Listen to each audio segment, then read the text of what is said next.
सुबह सुबह का वक्त था, इसीलिए बहुत ज्यादा भीड़ भाड़ नहीं दिख रही थी। मैं मुंह में सिगरेट दबाए उसे तरसी हुई नजरों से देख रहा था।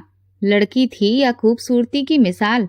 सफेद यूनिफॉर्म में उसकी गोरी रंगत, भूरे बाल, बादामी आंखें मेरे दिल में हलचल मचा रही थी।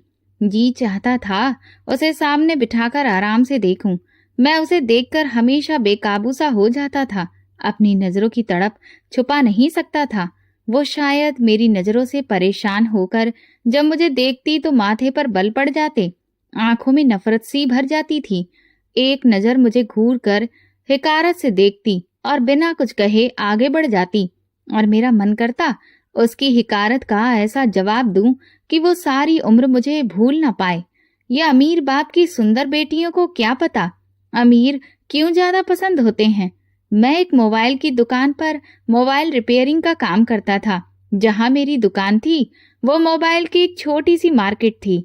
वहीं सामने एक बहुत आलीशान और महंगी कॉलोनी बनी थी, जिसके चारों तरफ दीवार की गई थी और मेन गेट पर 2 गार्ड खड़े रहते थे।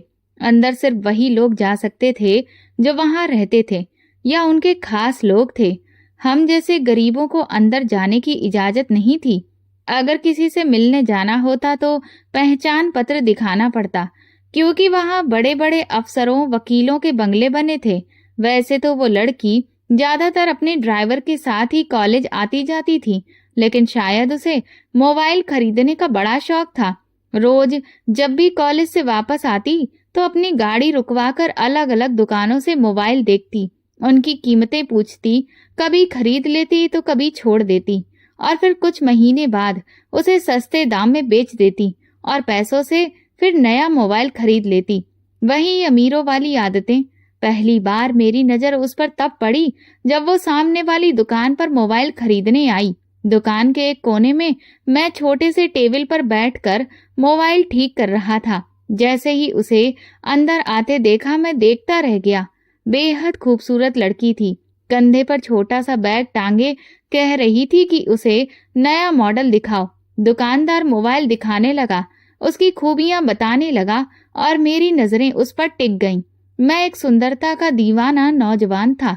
खूबसूरत लड़कियों को देख मेरी नजरें थिरकने लगती थीं। मैं उन्हें सिर से पैर तक ऐसे देखता जैसे उनकी सुंदरता अपनी आंखों में समेट लूंगा, क्योंकि ऐसी लड़कियों को पाना हमारे लिए नामुमकिन था। सब की सब अमीर घरानों से थीं। हम जैसे लोगों को तुच्छ समझती थीं। उसके चेहरे पर गिरती हुई लट मेरा चैन चुरा रही थी। मैं बड़ी मस्ती से उसे देख रहा था। तभी उसने मेरी तरफ देखा और फिर फूंक मार कर अपनी लट उड़ाई। उसकी इस अदा पर तो मेरा दिल हार बैठा। मैं उसके दीदार में खो गया। उसने फिर नाराज होकर अपना चेहरा दूसरी तरफ कर लिया और मोबाइल लेकर चली गई। उसके बाद जब भी उसका आने का समय होता, मैं दुकान से बाहर खड़ा हो जाता, उसे जाते देखता रहता, यही सोचता कि काश एक बार मुझसे मुस्कुराकर बात कर ले। लेकिन जैसे ही मैं उसे देखता, उसके चेहरे पर नापसंदगी छा जाती। शायद मेरी नजरों की भूख वो समझती थी। मैं गांव से शहर कमाने आया था। यहाँ आकर मोबाइल रिपेयरिंग का काम सीखा और यही काम करने लगा। जहाँ मैं रहता था वो एक पिछड़ा इलाका था, जो उन्हीं बंगलों की पिछली तरफ बना था। बाउंड्री लाइन की दूसरी तरफ हमारा छोटा सा घर था, जहाँ हम कुछ लड़के मिलकर किराया भरते थे। मैं देखने में ठीक ठाक था, लेकिन मसला गरीबी का था। एक बार मेरा एक दोस्त बोला कि तुम्हारा दिमाग मोबाइल के सिस्टम में बहुत चलता है। मैंने कहा हाँ ऐसा है। मैं उसके मोबाइल का सॉफ्टवेयर चेक कर रहा था जो दिक्कत कर रहा था। 10 मिनट लगे थे। मैंने उसका सारा डाटा ठीक करके उसको दे दिया। वो बोला कभी मोबाइल हैकिंग के बारे में सोचा है? मैंने कहा क्या मतलब? बोला जो दिमाग तुम्हारा है तुम लाखों कमा सकते हो। मैंने कहा कैसे? बोला अगर तुम मोबाइल हैक करना सीख जाओ तो लड़कियों का डाटा अपने पास ले सकते हो और उन्हें ब्लैकमेल करके पैसे ले सकते हो, क्योंकि आजकल लड़कियां अपने मोबाइल पर अजीब अजीब तस्वीरें सेव करती हैं, और अगर कोई अमीर लड़की फंस गई तो तुम्हारे दिन तो बहुर जाएंगे। मैं सोचने लगा। फिर बोला तुम तो देखने में भी अच्छे हो, अगर कपड़े ठीक पहनोगे तो कोई कह नहीं सकता कि तुम गरीब हो। मैंने कहा अच्छा? बोला हाँ बिल्कुल सही कह रहा हूँ। मैं उसकी बात पर सोचने लगा, लेकिन ऐसा कोई मौका हाथ नहीं लगा। फिर मैंने मोबाइल हैकिंग के बारे में कोशिश शुरू कर दी। वाकई मेरा दिमाग इस काम में चलता था। जो भी लड़की मोबाइल ठीक कराने आती, अगर वो पासवर्ड लगा कर रखती तो भी मैं उसका सारा डाटा निकाल लेता था, यहाँ तक कि उसकी तस्वीरें और फोन नंबर भी। पहली बार जब मैंने एक लड़की का सारा डाटा हैक किया तो उसको आवाज बदलकर कॉल किया और कहा कि मैंने तुम्हारा सारा डाटा निकाल लिया है। वो बोली, तुम झूठ बोल रहे हो। मैंने उसके मोबाइल पर कुछ तस्वीरें भेज दी, जिससे वो बुरी तरह घबरा गई। वो लड़की भी इसी कॉलोनी में रहती थी। मैं जानता था वहाँ ज्यादातर अमीर रहते हैं। मैंने उससे पैसे मांगने शुरू किए। अपना एक फर्जी बैंक अकाउंट खोला, जिसमें नकली नाम डाला, किसी और का पहचान पत्र लेकर डाल दिया ताकि पकड़ा न जाऊं। और फिर वो लड़की इतनी घबराई कि कुछ नहीं समझी, और इस तरह मैं उससे हजारों रुपए मांगने लगा और वो देती रही, क्योंकि उसने अपने बॉयफ्रेंड के साथ कुछ गलत तस्वीरें मोबाइल में खींच रखी थी, जिन्हें अगर मैं वायरल कर देता तो उसकी बदनामी हो जाती। यहाँ से मैंने अपना हैकिंग का काम शुरू किया था। जब भी कोई लड़की मेरे पास अपना मोबाइल ठीक करवाने के लिए आती, कुछ महीने बाद मैं उसे ब्लैकमेल करने लगता ताकि उसे शक न हो और मेरी कमाई का जरिया बना रहे। ये सिलसिला सिर्फ पैसों तक ही था। अभी तक रश्मि मेरे पास नहीं आई थी। वो तो मेरे ख्वाबों की रानी थी, मेरी राजकुमारी थी। उसे तो मैं यूं जाने नहीं दे सकता था। मैंने उसका मोबाइल लिया और देखने लगा। वो कह रही थी, शायद इसका जैक खराब है, चार्जिंग सही से नहीं हो रही। मैंने कहा, मैं देखता हूँ क्या दिक्कत है। वो मेरे बिल्कुल सामने खड़ी थी। मैंने कहा, आप कल ये मोबाइल ले जाना। वो बोली ठीक है, और वहां से चली गई। मोबाइल में सच में जैक की ही दिक्कत थी। मैंने जैक तो ठीक कर दिया, लेकिन दिमाग लगाकर उसका सारा डाटा हासिल कर लिया, यहाँ तक कि उसका फोन नंबर भी। मगर उसके साथ पैसे का कोई चक्कर नहीं करना था, क्योंकि उसके मोबाइल में ऐसा कुछ था ही नहीं। बस उसी की तस्वीरें थीं। किसी लड़के से शायद कोई चक्कर नहीं था, क्योंकि कोई ऐसी फोटो नहीं थी जिससे मैं उसे ब्लैकमेल कर सकूं, और करना भी नहीं चाहता था। उसे तो मैं किसी और वजह से इस्तेमाल करना चाहता था। वो मेरी पहली ख्वाहिश थी। मैं अपने दिल की तसल्ली के लिए उसे बुलाना चाहता था, लेकिन ब्लैकमेलर बनकर नहीं। वैसे भी मैं ब्लैकमेल करके काफी पैसा कमा चुका था। गांव में माँ भी बहुत खुश थी, क्योंकि मैं अपनी सैलरी से ज्यादा पैसे भेजता था। अब तो मैंने बढ़िया बढ़िया कपड़े भी खरीद लिए थे। उन्हें पहनकर मैं कहीं से भी गरीब किसान का बेटा नहीं लगता था। मैंने अपने दोस्त से एक इस्तेमाल किया हुआ सिम लिया, क्योंकि वो अक्सर मोबाइल चोरी करता था। सिम निकालकर एक तरफ रख देता था और मोबाइल मुझसे ठीक करवा कर आगे बेच देता। उसके पास बहुत सारी सिम पड़ी थी। मैंने फिर एक ऐसी ही सिम ली जो 2 साल पुरानी थी। यकीनन उसका मालिक तो उसे भूल ही चुका होगा। मोबाइल में वो सिम डाली तो मोबाइल ऑन हो गया। मैंने उससे रश्मि का नंबर मिलाया। उसने फोन उठाया। उसकी आवाज सुनकर मुझे लगा जैसे कि चारों तरफ घंटियां बज रही हों। वो बोली, कौन बात कर रहा है? मैंने कहा, आपका दीवाना। मेरी बात सुनकर वो कुछ देर चुप रही, फिर फोन काट दिया। मैंने फिर कॉल किया। वो बोली, क्या चाहिए? मैं तुम्हारा नंबर ब्लॉक कर दूंगी। मैंने कहा, नहीं, ये जुल्म मत करना। देखो, ये मत समझना कि मैं तुम्हें परेशान करने के लिए कॉल कर रहा हूँ। मैं सच में तुमसे बहुत प्यार करता हूँ। मैं तुम्हें देख चुका हूँ, जानता हूँ। ये सुनकर शायद वो घबरा गई। बोली, क्या मतलब? कौन हो तुम? मैंने कहा, यहीं इसी इलाके में रहता हूँ। वो बोली, क्या मतलब?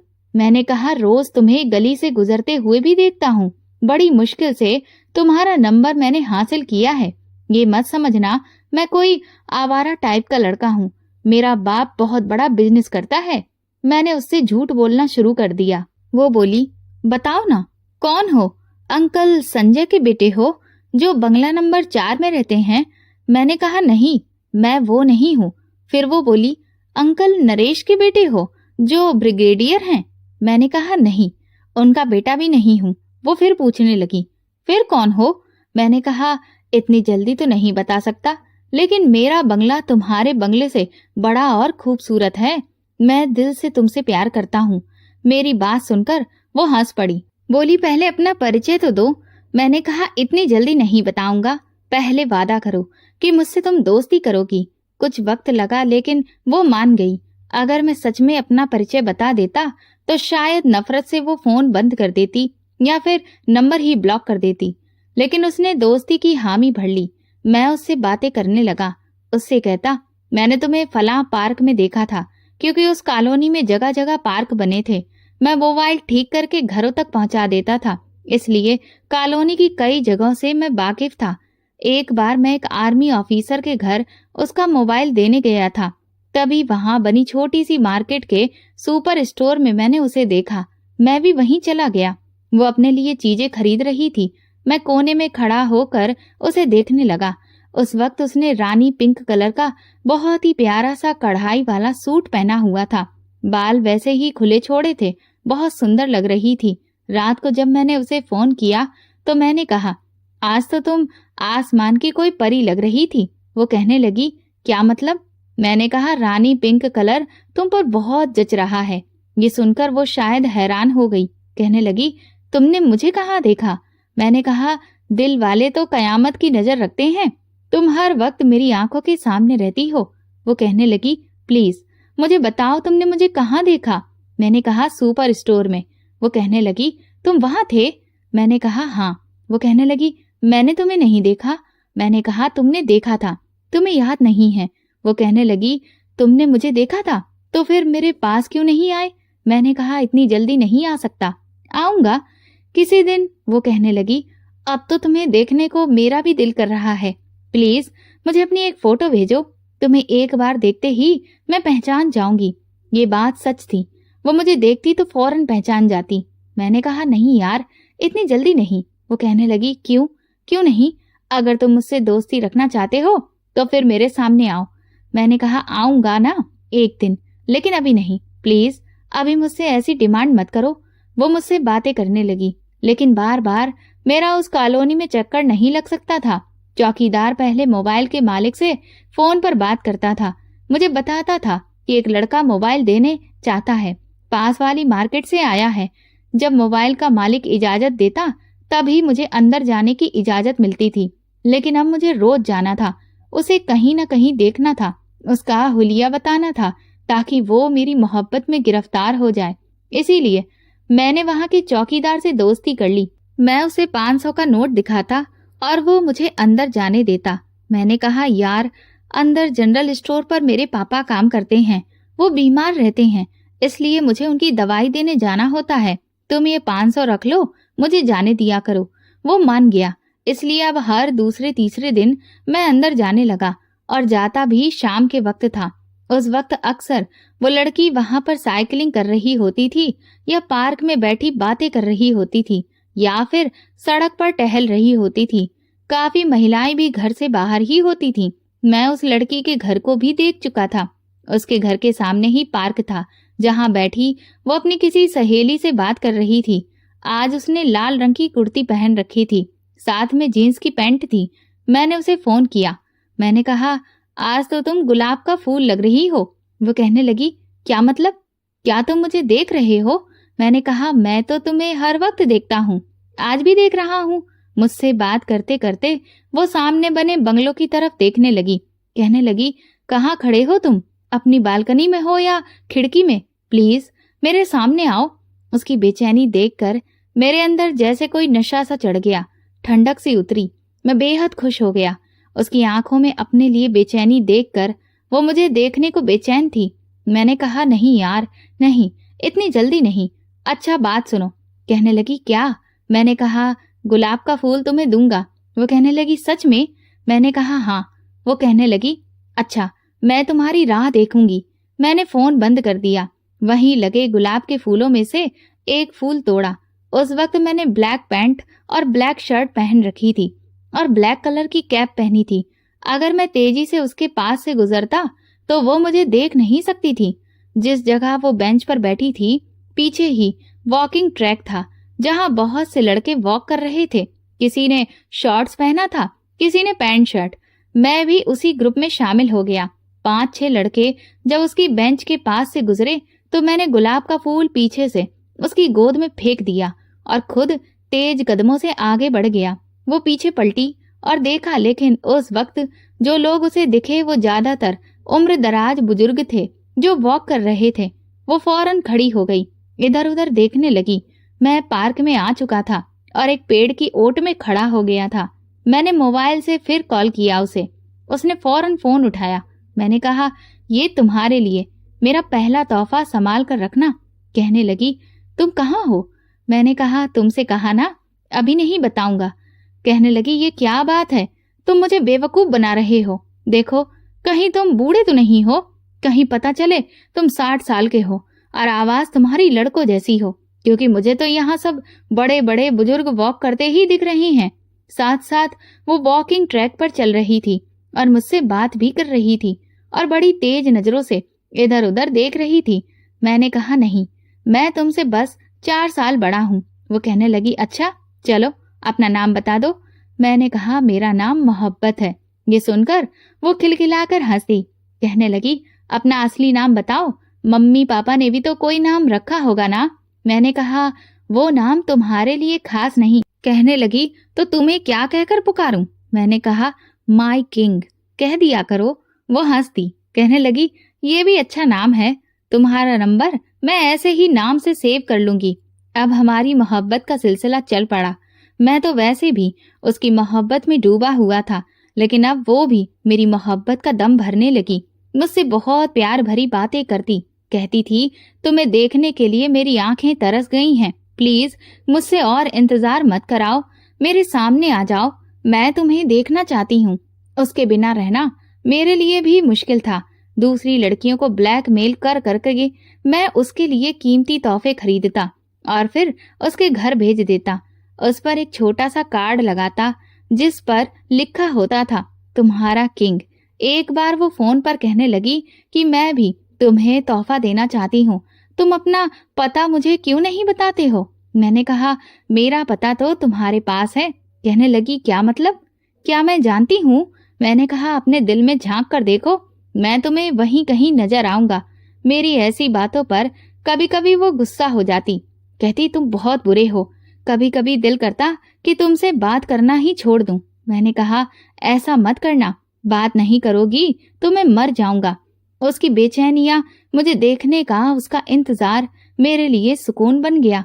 मैं बयां नहीं कर सकता था। मेरा जी चाहता था कि वक्त यहीं थम जाए और वो यूं ही मेरे लिए बेचैन दिखती रहे और मैं उसे तरसाता रहूं, इतना कि जब मैं उसके सामने जाऊं तो वो मेरी गरीबी को ना देखे, बस मुझे टूट कर चाहे, अपनी सारी मोहब्बत मुझ पर लुटा दे। मैं उसे अपनी मोहब्बत में इस कदर पागल कर देना चाहता था कि उसे मेरी गरीबी नजर ही ना आए। एक बार तो उसने जिद पकड़ ली, कहने लगी कि उसकी दोस्त की बर्थडे पार्टी है जो एक हॉल में सेलिब्रेट हो रही है। वहां पर लड़के लड़कियां डांस भी करेंगे, पार्टी भी है। मैं तुम्हें इनविटेशन कार्ड की स्लिप दूंगी। मैंने कहा, मैं एक शर्त पर आऊंगा। वो कहने लगी, क्या? मैंने कहा, तुम्हें मेरे साथ कपल डांस करना पड़ेगा। वो कुछ देर हंसती रही, सोचती रही, फिर कहने लगी, डन। मैंने ब्लैकमेलिंग से अच्छे खासे पैसे कमा लिए थे, इसलिए अपने लिए एक बहुत जबरदस्त सूट खरीदा। आज मैंने उस कॉलोनी में जाने का चौकीदार को 1000 रुपया दिया था और उसने मुस्कुराते हुए वो पैसे रख लिए थे। मैं उस हॉल में पहुंच गया जहां पार्टी थी। वहां के गार्ड को मैंने अपने मोबाइल से कार्ड की तस्वीर दिखाई तो उसने मुझे अंदर जाने की इजाजत दे दी। जैसे ही मैं अंदर आया तो वहां बहुत शोर था। इंडियन रोमांटिक गाने लगे हुए थे और लड़के लड़कियां कपल डांस कर रहे थे। हॉल में सिर्फ जगमगाती मध्यम सी रोशनी थी, कोई भी किसी को ठीक से देख नहीं सकता था। मैंने पूरे हॉल में नजर दौड़ाई तो सामने रश्मि एक कुर्सी पर बैठी थी, ब्लैक कलर की साड़ी पहन रखी थी, शायद मेरी राह देख रही थी। मैंने अपने चेहरे पर एक मास्क पहन लिया जो वहां पर बहुत से लोगों ने पहन रखा था और चलता हुआ उसके पास जाने लगा। जैसे जैसे मैं उसकी तरफ कदम बढ़ा रहा था, मेरे दिल की धड़कनें तेज हो रही थी। वो दाएं बाएं मुझे ही तलाश कर रही थी। जब मैं उसके सामने आकर खड़ा हो गया और उसकी तरफ अपना हाथ बढ़ाया, वो कुछ देर मुझे देखती रही, फिर मेरे कपड़ों को देखकर मुस्कुराने लगी, कहने लगी, माय किंग। मैंने कहा, यस। ये कहते हुए मैंने उसका हाथ पकड़ा उसे डांस फ्लोर पर ले गया। मेरा दिल उस वक्त एक अजीब सी सरसरी में था जिसकी मैंने ख्वाहिश की थी, या यूं कहें कि जिस चांद को मैं छूना चाहता था आज वो मेरी गिरफ्त में था, मेरी बाहों में था। मैंने उसकी कमर पर अपना हाथ रखा और उसका हाथ अपने कंधे पर रख दिया। वो मेरी आंखों की तरफ देख रही थी।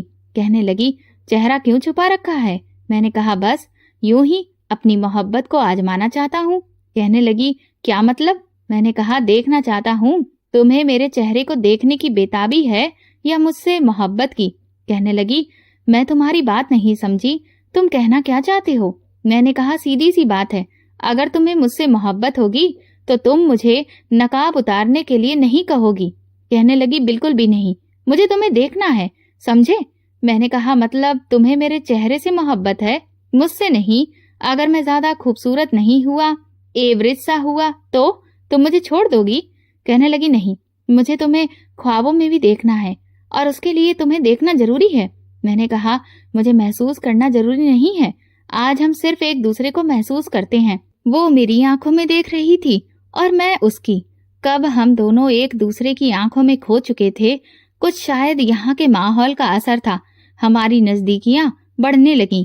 आज मैं उसे बेकाबू देख रहा था क्योंकि उसके हाथों की गिरफ्त मेरे कंधों पर मजबूत हो चुकी थी। मेरे दिल को बड़ी जोर का झटका उस वक्त लगा जब वो मेरे अंदर समाने की कोशिश कर रही थी। मेरे इस कदर करीब आ चुकी थी कि मैं भी अपने होश खोने लगा।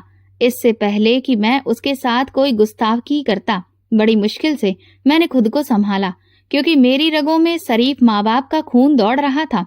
मैंने फौरन उसकी गिरफ्त से खुद को आजाद करवाया। मैंने कहा, बस इससे ज्यादा नहीं। वो खुद भी होश में आई, मुझे देखकर फौरन से नजरें चुरा गई। मैं फौरन से उसको छोड़ता हुआ वहां से चला गया। वो मेरे पीछे तक आई थी। मैं हॉल से बाहर निकला और तेज तेज कदम बढ़ाता हुआ अंधेरे की ओर चला गया। वो बाहर तक आई थी। कहने लगी, मेरी बात सुनो, तुम कहाँ जा रहे हो? प्लीज मेरी बात सुनो। वो मेरे नाम तक को नहीं जानती थी, मुझे माय किंग कहकर पुकार नहीं सकती थी, लेकिन मैं उसकी आंखों से ओझल हो चुका था।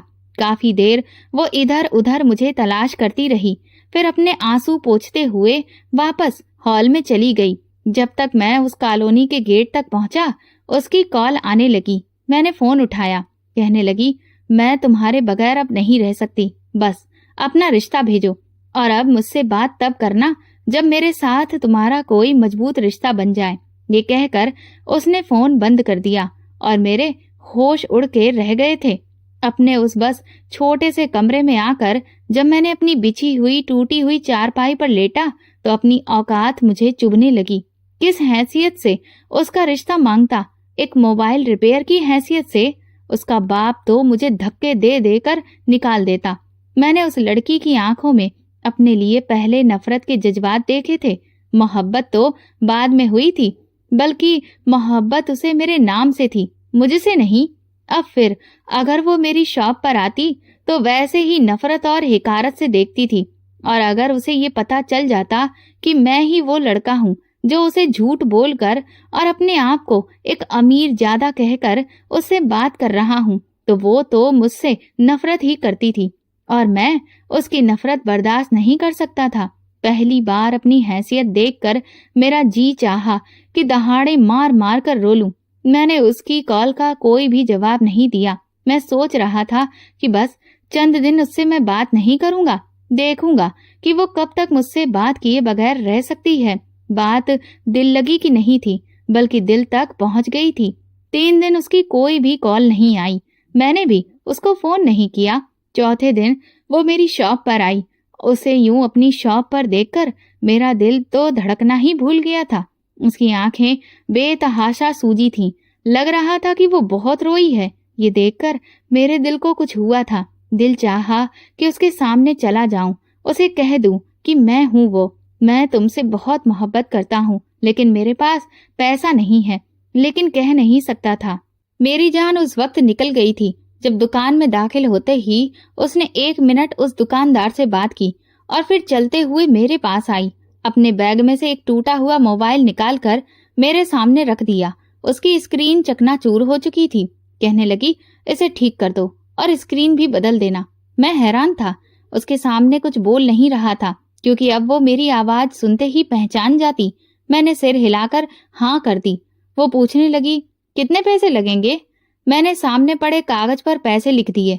फिर कहने लगी, मुंह में जुबान नहीं है क्या? मैंने कागज पर लिख दिया। गला बहुत खराब है, आवाज नहीं निकल रही। अगर वो मेरी आवाज सुन लेती तो यकीनन पहचान लेती। वो फिर बोली, ये कब तक ठीक होगा? मैंने फोन हाथ में लेकर उसकी हालत देखी। पर्चे पर लिखा, ये कैसे हुआ? इतनी खराब हालत कैसे हो गई? वो कहने लगी, मैंने दीवार पर दे मारा था, बहुत गुस्सा आ रहा था। फोन पर सुन लिया तुमने? अब बताओ ये कब तक ठीक होगा? कल लेने आ जाऊं? मैंने कुछ नहीं कहा, उसकी तरफ देखा भी नहीं, क्योंकि कुछ दिन पहले जो मैंने अपनी नजरें उसे देखकर मिलाई थीं, डर लग रहा था कि कहीं मेरी आंखों से वो पहचान न ले। मैंने सिर हिला दिया। वो चली गई। उसके जाते ही मैं अपनी रुकी हुई सांसें वापस लेने लगा। लेकिन मुझे नहीं पता था कि जो कुछ मेरे साथ अब होने वाला है मैं उसे सह नहीं पाऊंगा। अगले दिन मैंने रश्मि का मोबाइल ठीक करके उसे दे दिया। 2 दिन और गुजर गए। फिर एक रात उसकी कॉल आई। वो बहुत रो रही थी। कहने लगी, मैंने देख लिया तुम्हारा प्यार। अगर तुम मुझसे सच्चा प्यार करते तो रिश्ता जरूर भेजते, लेकिन तुमने ऐसा कुछ नहीं किया। तुम मुझसे सच्चा प्यार नहीं करते थे, बस मुझे धोखा दे रहे थे। मैंने कहा, मुझे कुछ महीने का वक्त दो, मैं तुम्हारे लिए रिश्ता लेकर आऊंगा। वो कहने लगी, मेरे पास वक्त ही तो नहीं है। मेरे पापा अपने दोस्त के बेटे से मेरी शादी करवाना चाहते हैं। प्लीज तुम कुछ करो, जल्दी मेरे लिए रिश्ता लेकर आओ। इतना कहकर रश्मि ने फोन बंद कर दिया। मैं बहुत परेशान हो गया। मैंने और लड़कियों को ब्लैकमेल करना शुरू कर दिया, लेकिन उनसे बस कुछ हजार ही बटोर पाया। उससे ज्यादा पैसे नहीं मिल पाए, इतना कि मैं अमीर हो जाऊं। फिर मैंने एक लड़की का नंबर हैक किया जो कि काफी अमीर थी। मैंने उससे कहा कि अपना सारा जेवर लेकर स्टेशन पर आ जाओ और एक सीमेंट की बनी बेंच के नीचे रख दो। वो लड़की मान गई। मैं चाहता था कि उस जेवर को बेचकर कोई काम धंधा शुरू कर लूं, लेकिन जैसे ही मैं स्टेशन पहुंचा तो वो लड़की एक बैग बेंच के नीचे रखकर चली गई। और जैसे ही मैं उस बैग को उठाने लगा, सामने कुछ अजीब से लोग मुझे घूरते दिखे। मैं समझ गया था कि वो लड़की पहले ही पुलिस को खबर कर चुकी है। अगर मैंने बैग उठाया तो यकीनन पकड़ा जाऊंगा। लेकिन मुझे उस वक्त पैसों की बहुत जरूरत थी, ताकि मैं हर तरीके से पैसे हासिल कर सकूं और रश्मि का रिश्ता मांग सकूं, क्योंकि किसान के बेटे को उसका बाप कभी भी अपनी बेटी नहीं देता। ऊपर से ये भी नहीं पता था कि रश्मि मुझे देखकर क्या प्रतिक्रिया देगी, मुझे स्वीकार करेगी या नहीं। मैं इन्हीं सोचों में खोया था। उस वक्त मेरी जेब में पिस्तौल भी थी, जिसे मैं उस लड़की को डराकर और पैसे मांगने के लिए लाया था। लेकिन मेरा सारा प्लान फेल हो गया। मैं सोच रहा था कि कैसे सबकी नजरों से बचकर बैग उठा लूं, लेकिन ये मुमकिन नहीं लग रहा था, क्योंकि वहां सफेद कपड़े पहने हट्टे कट्टे आदमी घूम रहे थे, जिनकी नजर उस बैग पर थी। जैसे ही कोई उसे छूता पकड़ा जाता। मैं नहीं चाहता था कि वो जेब रात का बैग मेरे हाथ से छूट जाए। तभी स्टेशन पर एक ट्रेन आकर रुकी और लोग उसमें चढ़ने लगे। स्टेशन पर भीड़ बढ़ गई। उस बेंच के आसपास औरतों और मर्दों की भीड़ बढ़ गई। मैं उसी भीड़ में घुस गया ताकि बैग उठा सकूं। मैं काले रंग की शॉल ओढ़कर आया था। मैंने वो बैग उसी शॉल में छुपा लिया, लेकिन मैं बाहर नहीं जा सकता था, क्योंकि वहां पुलिस हर मुसाफिर की तलाशी ले रही थी। उस लड़की ने मेरे साथ बड़ा खेल खेला था। मैं समझ गया कि अगर मैं स्टेशन से बाहर गया तो पकड़ा जाऊंगा। इसलिए मैं ट्रेन में चढ़ गया, लेकिन दरवाजे पर खड़ा रहा। सोच रहा था जैसे ही ट्रेन चल पड़ेगी और स्टेशन को पार करेगी, मैं वहीं कूद जाऊंगा। वो जेवर कम से कम भी होते तो 15 से 20 लाख का जरूर था, और अगर मैं पकड़ा जाता तो यकीनन मुझे 3-4 साल की जेल होती। मैं ट्रेन के दरवाजे के पास ही खड़ा था जब अचानक से ट्रेन का हॉर्न बजा और स्टेशन में दाखिल होने वाली लड़की को देखकर मेरी तो जान ही निकल गई थी। वो रश्मि थी। वो भाग रही थी। उसने खुद पर एक चादर ओढ़ रखी थी। ट्रेन को चलते देख वो और तेज दौड़ी और ट्रेन के पास पहुंची। इत्तेफाक या किस्मत कि वो उसी दरवाजे के पास भाग रही थी जहां मैं खड़ा था। वो कहने लगी, अपना हाथ दो, मुझे ट्रेन में चढ़ना है, प्लीज मेरी मदद करो, मैं बहुत मुश्किल में हूँ। मैं ये समझ नहीं पा रहा था कि क्या करूं। वो तेज तेज कदमों से भाग रही थी। मैंने आगे बढ़कर उसका हाथ पकड़ लिया। बैग कंधे पर लटका रखा था और ऊपर से मैंने काले रंग की शॉल भी डाल रखी थी। इसलिए एक हाथ से मैंने ट्रेन के दरवाजे का हैंडल पकड़ा और दूसरे हाथ से उसका हाथ थाम लिया। वो बहुत तेज भाग रही थी। उसके हाथ में एक छोटा सा बैग भी था। मैं तकरीबन बाहर लटक रहा था। उसका हाथ पकड़कर जल्दी से उसे अंदर खींच लिया। ट्रेन में चढ़ते ही वो एकदम मेरे पास आ गई। उसका दिल बहुत तेजी से धड़क रहा था।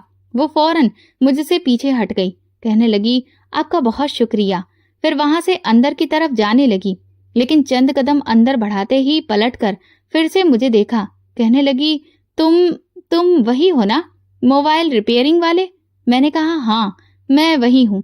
कहने लगी, तुम यहाँ क्या कर रहे हो? मैंने कहा, मैं अपने गांव जा रहा हूँ। मुझे उस वक्त यही बहाना ठीक लगा, लेकिन वो यहाँ क्यों आई थी? मैं तो उसी की खातिर कोशिश कर रहा था। जेवर का बैग अभी भी मेरी उस काले रंग की शॉल में छुपा हुआ था। कुछ देर तो वो वहीं खड़ी रही, फिर मेरे पास आई। कहने लगी, तुम मेरी मदद करोगे? मैं तुम्हें बहुत पैसा दूंगी, जितना चाहिए। मैंने कहा, कैसी मदद? कहने लगी, मुझे मेरे प्यार से मिलवा दो। मैं एक लड़के से बहुत प्यार करती हूँ। ये कहते कहते उसकी आंखों से आंसू गिरने लगे। कहने लगी, मेरे पापा कुछ दिनों बाद मेरी शादी अपने दोस्त के बेटे से करवाना चाहते हैं। मैं घर से भाग आई हूँ सिर्फ उसकी खातिर। प्लीज तुम मुझे भी अपने गांव ले चलो। वो मुझे तुम्हारे गांव में आकर ले जाएगा। मेरे अकाउंट में जितने भी पैसे हैं सब तुम्हें दे दूंगी। मैं चुपचाप उसे देख रहा था। मैंने कहा, ठीक है, मैं इसी ट्रेन में ले चलता हूँ। हम एक बर्थ पर जाकर बैठ गए।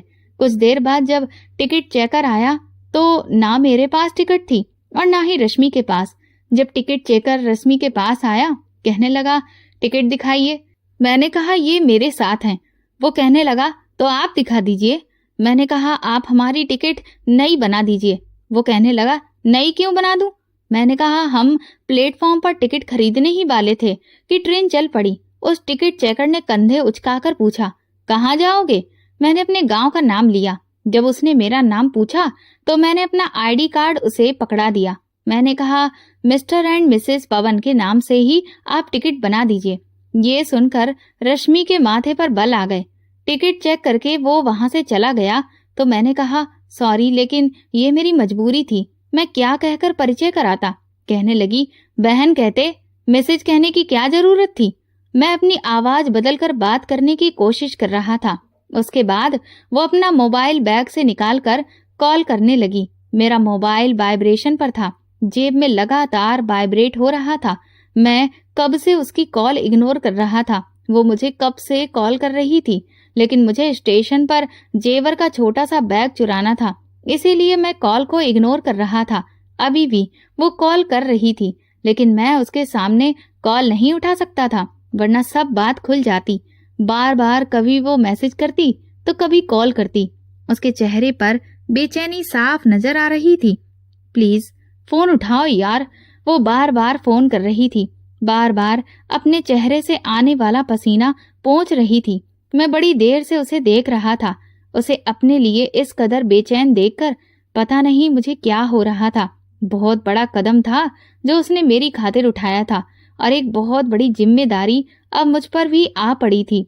वो थी उसकी हिफाजत करना, उसे वापस उसके घर भेजना। उसे इतना बड़ा कदम नहीं उठाना चाहिए था। प्यार में उसने बहुत बड़ा कदम उठा लिया था।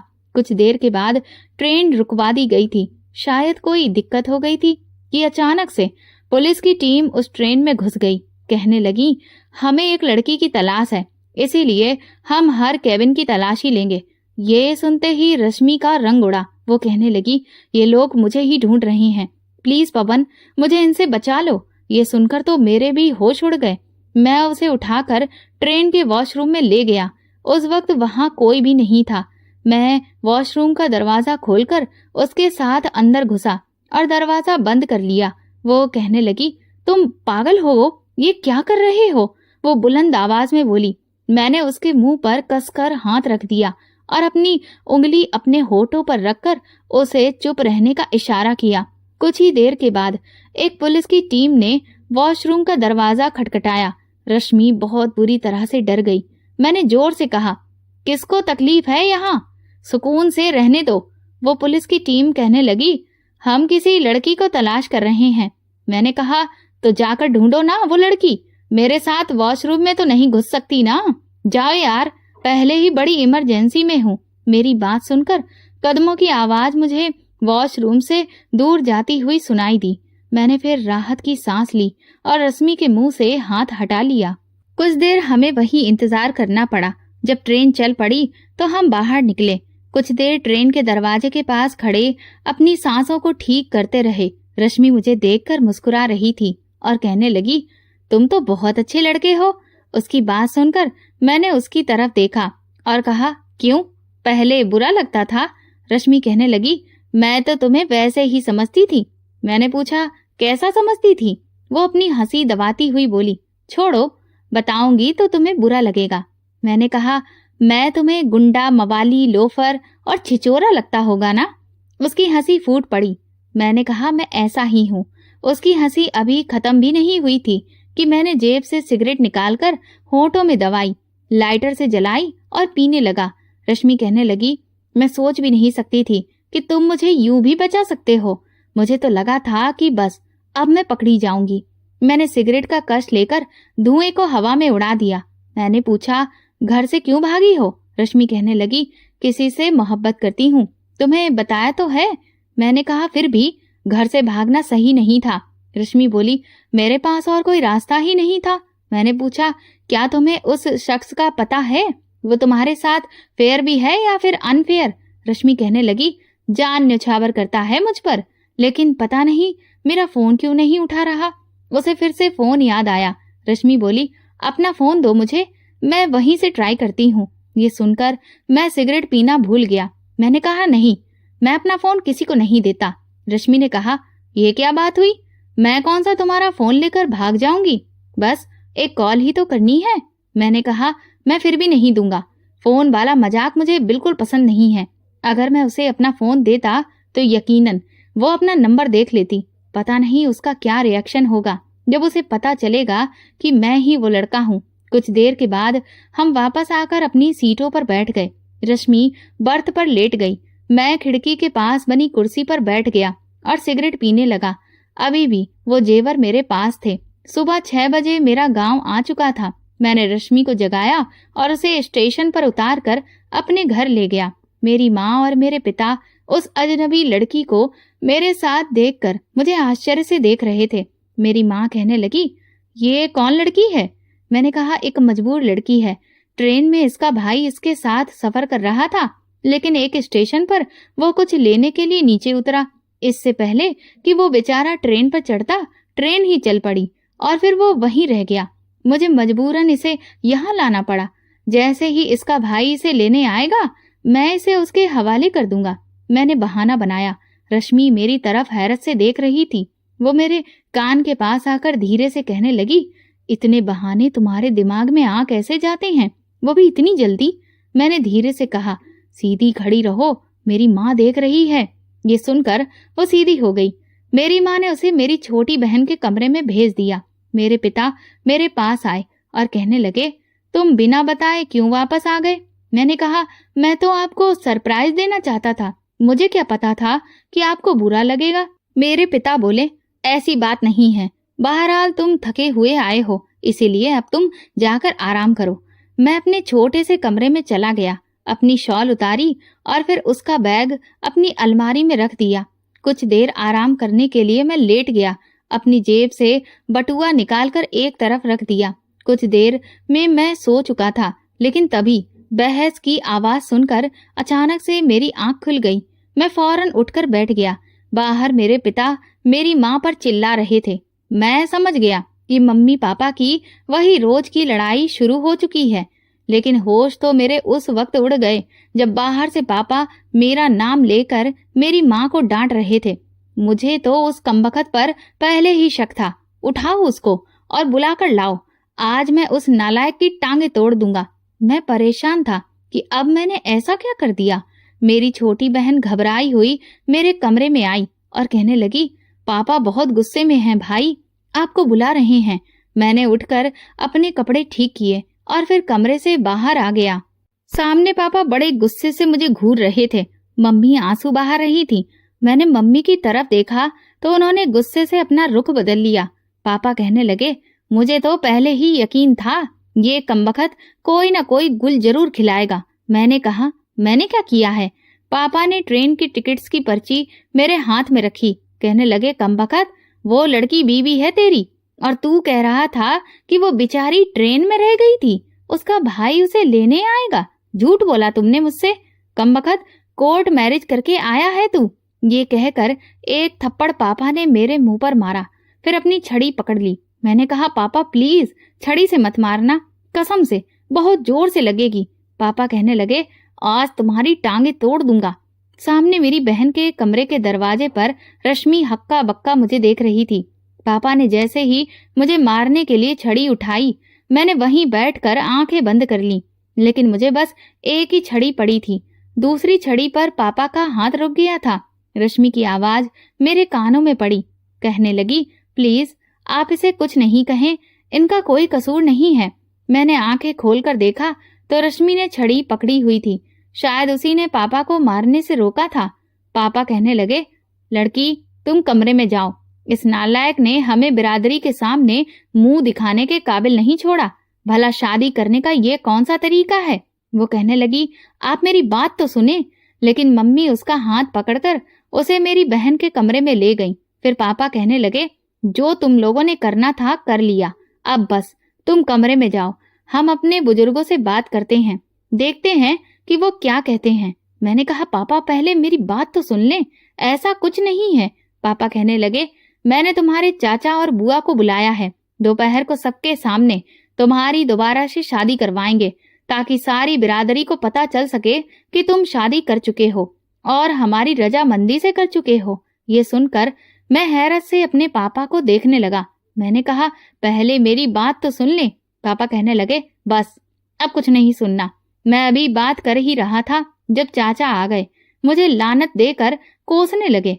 चाची और बुआ कमरे में चली गईं। मैं परेशान था, क्या करूं क्या ना करूं। किसी ने मेरी एक भी ना सुनी। शाम को पंडित जी को बुलाकर हमारी शादी करवा दी गई। वो कहने लगे, तुम कोर्ट मैरिज तो कर चुके हो, लेकिन यहाँ किसी को भी ये बात नहीं बतानी। मैंने पापा से कहा, पापा 5 मिनट मेरी बात सुन ले। पापा कहने लगे, बाद में सुनूंगा, अभी जो तुमने कारनामा किया है वो मुझे भुगतने दो। शादी होने के बाद जब सब लोग खा पीकर अपने घरों को चले गए, तब मेरे पापा मेरे पास आकर बैठ गए। कहने लगे, अब बोलो क्या कहना है तुम्हें? मैंने हैरत से अपने पापा को देखा। अब कहने के लिए बचा ही क्या है?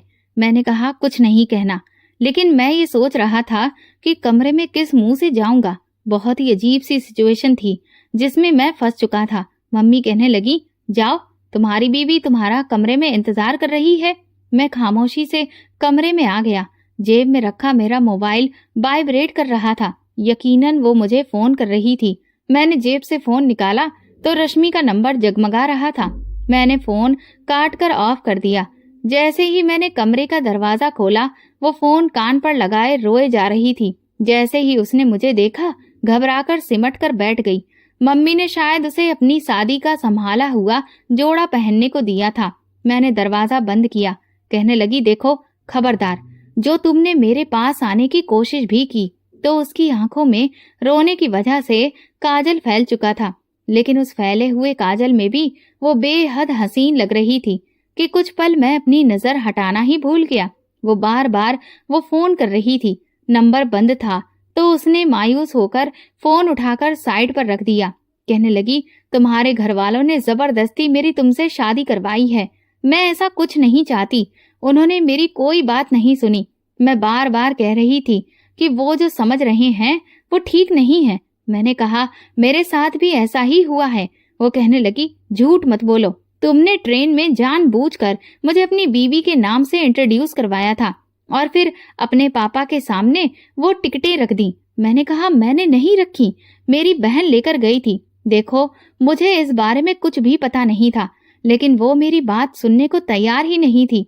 कहने लगी, मैं मर जाऊंगी लेकिन अपने माई किंग के साथ बेवफाई नहीं करूंगी और मैं कभी भी तुम्हारे साथ नहीं रह सकती। पहले खुद को देखो, अपने इस घर को देखो। मैं कोई गरीब लड़की नहीं हूँ। तुम जानते हो मैं किस कॉलोनी की रिहायशी हूँ। उसने मेरी हैसियत मुझे याद करवा दी। दिल में जो एक उम्मीद थी कि उसे ये बता दूं कि मैं ही उसकी मोहब्बत हूँ तो वो मुझे कबूल कर लेगी। वो उसकी इस बात ने मेरी उम्मीद तोड़ के रख दी। मैंने कहा, मैं अपनी हैसियत जानता हूँ, लेकिन मोहब्बत हैसियत देखकर नहीं होती, न जात पात देखकर होती है, न अमीरी गरीबी। वो कहने लगी, मैंने कब की है तुमसे मोहब्बत? मेरी ख्वाहिश इतनी भी गिरी हुई नहीं है कि मैं तुम जैसे से मोहब्बत करूं। वो लड़का मुझसे ज्यादा दौलतमंद है, मुझसे मोहब्बत करता है, बल्कि मेरा दीवाना है। मैं तो भूल गया था कि मैंने उससे दोस्ती करने की खातिर क्या क्या झूठ बोले थे। मैंने कहा, जी ठीक कहा तुमने, मेरी हैसियत नहीं है कि चांद की ख्वाहिश कर सकूं। बेफिक्र रहो, तुम्हें सुरक्षित तुम्हारे घर तक पहुंचा दूंगा। कहने लगी, उसकी जरूरत नहीं है, बस एक बार वो मेरा फोन उठा ले। जब उसे पता चलेगा कि मैं इस मुसीबत में हूं तो भागा चला आएगा मुझे बचाने के लिए। वो बहुत मोहब्बत करता है मुझसे, मेरी खातिर वो कुछ भी कर सकता है। मैंने सोचा, ये बात तो उसने सही कही, मैं वाकई इसके लिए कुछ भी कर सकता था, मैं उसे छोड़ नहीं सकता था। मैंने खामोशी से अपना तकिया उठाया, जमीन पर रखकर लेट गया। वो मेरे सिंगल बेड पर सो गई। अगले रोज मुझसे कहने लगी, सॉरी, मैंने कल गुस्से में तुम्हें बहुत बातें सुनाई। देखो, तुम एक बहुत अच्छे इंसान हो, तुमने मुश्किल में मेरी मदद की है, लेकिन बेफिक्र रहो, मैं तुम्हें तुम्हारा पूरा मुआवजा दूंगी। मैंने कहा, रहने दो, मुझे नहीं चाहिए। अच्छाई की कोई कीमत नहीं होती। हम गरीब जरूर हैं, लेकिन बेगैरत नहीं कि किसी की बहन बेटी की इज्जत को कम समझें। मैं तुम्हें बाइज्जत तुम्हारे घर छोड़ दूंगा।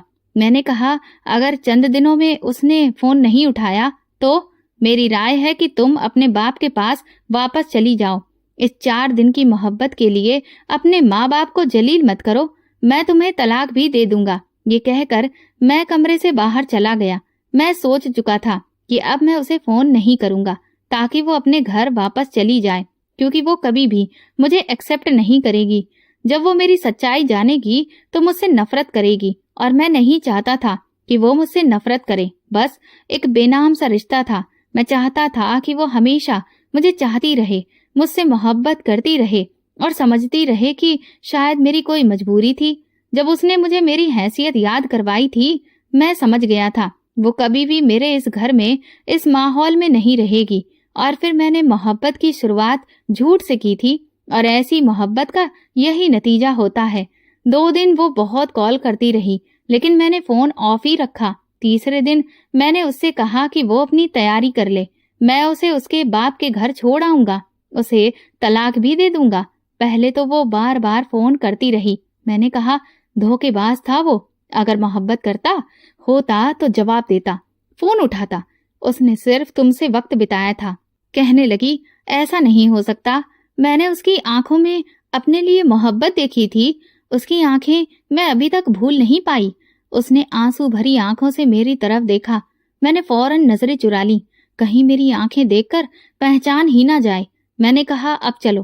कहने लगी, ठीक है, लेकिन मेरा बाप मुझे क्यों अपनाएगा? वो तो यही समझेगा कि तुमने मुझसे शादी की है तो मेरे साथ रिश्ता भी कायम किया होगा। मैंने कहा, मैं तुम्हारे चरित्र की हर गवाही देने को तैयार हूँ, हर किस्म की कसम उठाने को तैयार हूँ। तुम बेफिक्र रहो, मेरे साथ चलो। मैं उसे वापस शहर लेकर आ गया, उसके बाप के घर। जब उसे छोड़ने गया तो उसके बाप ने मुझे उसके साथ देखकर बहुत मारा। वो बार बार कहती रही कि आप उसे क्यों मार रहे हैं, मेरी बात तो सुनो।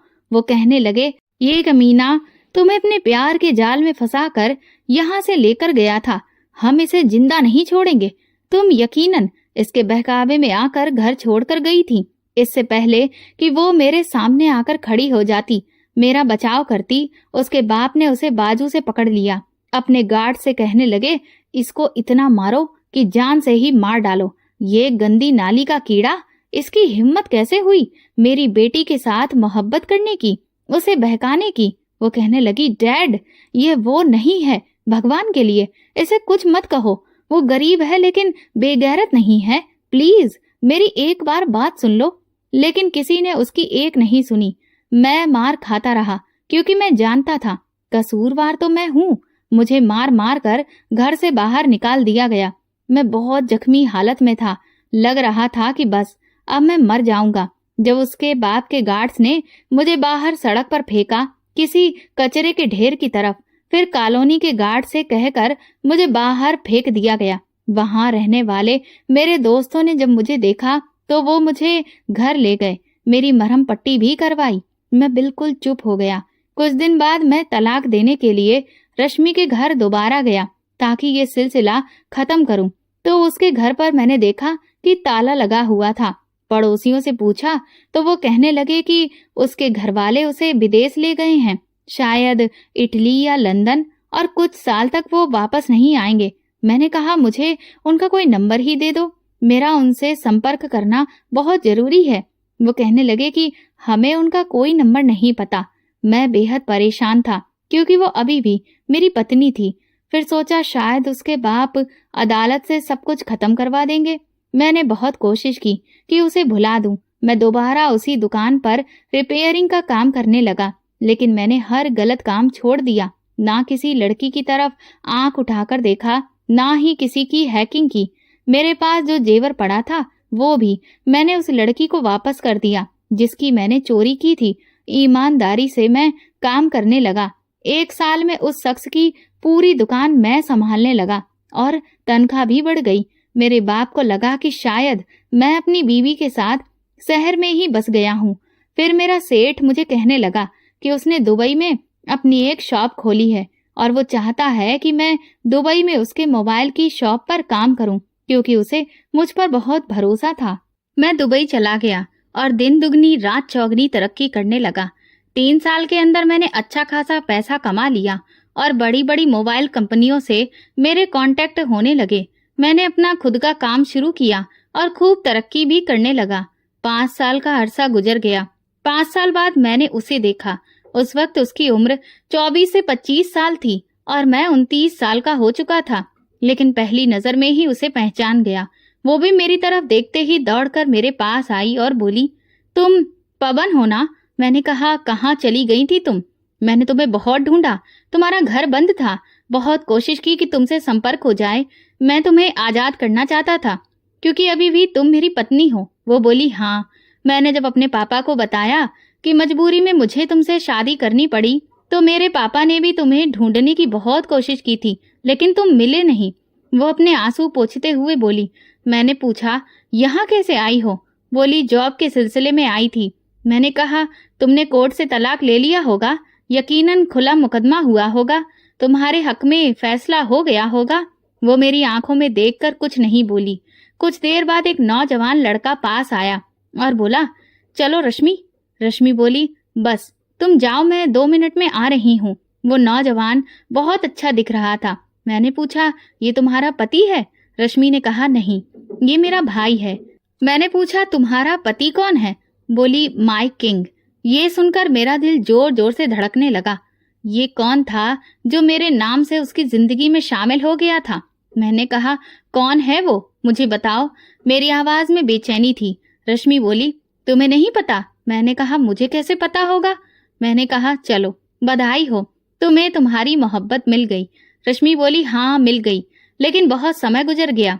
फिर बोली, मेरे पापा अब नहीं रहे। मैंने कहा, सुनकर बहुत दुख हुआ।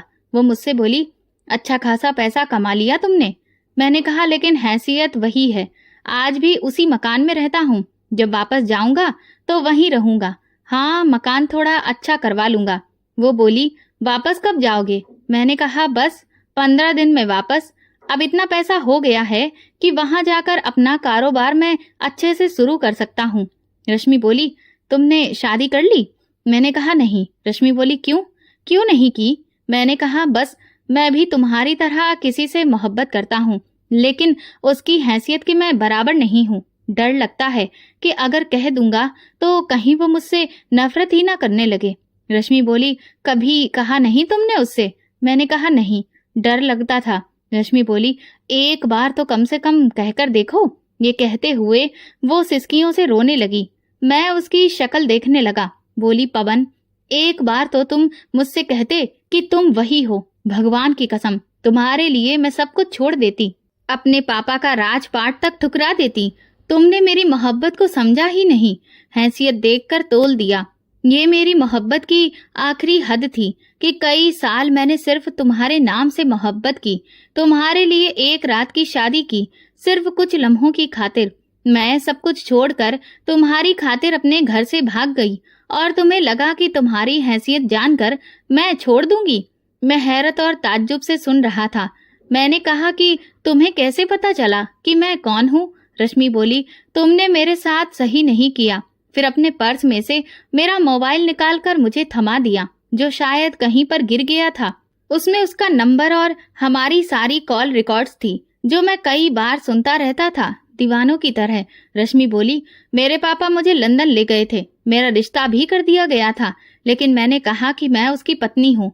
पापा 1 साल तक नहीं माने, लेकिन जब मैंने जिद की तो मानना पड़ा। जब वे वापस आए तुम वो दुकान छोड़ चुके थे और तुम्हारा मालिक तुम्हारा पता देने को तैयार नहीं था। उन्हें लगा कि शायद मेरे पापा तुम्हें नुकसान पहुंचा देंगे। तभी चौकीदार ने तुम्हारा मोबाइल दिया। वो बोला ये उसी लड़के का मोबाइल गिरा था, तो मैंने संभाल लिया, ये रख लो। मैंने इसे चार्ज किया, मोबाइल ऑन हुआ और अपना नंबर देखकर मैं हैरान रह गई। उसके बाद तुम्हारा हर राज मेरे सामने खुलता चला गया। रश्मि बोली, पवन तुमने अच्छा नहीं किया। सिसकियों के साथ वो रो रही थी। बोली, मैंने तुम्हें बहुत तलाश किया। मेरे पापा मेरी वजह से परेशान रहे क्योंकि मैं किसी और से शादी को तैयार ही नहीं थी। फिर हार मानकर बोले कि हम उसे एक्सेप्ट कर लेते हैं और सेटल भी कर देंगे। मैंने तुम्हें बहुत ढूंढा, तुम्हारे मालिक की मिन्नतें की, पर उन्होंने कहा कि पहले तुम दुबई की शॉप संभालते थे, अब छोड़ दी है, कहीं और अपना कारोबार करते हो। रश्मि बोली, मैं यहाँ सिर्फ तुम्हें ढूंढने आई थी। अगर मोहब्बत सच्ची हो तो इंसान ढूंढ लेता है। मैं उसे गौर से देख रहा था। वो बोली, बस तुम्हारे इंतजार में मेरे माँ बाप चले गए। मैंने कहा, मुझे लगा था कि हैसियत जानकर तुम मुझसे नफरत कर लोगी। मेरी आंखों से आंसू अपने आप ही बह रहे थे। शायद अब ये आंसू मेरे बस में नहीं थे। मैंने कहा, मैंने तुम्हारी आंखों में मोहब्बत देखी थी, इश्क देखा था, बेचैनियां देखी थी, नफरत नहीं देख सकता था।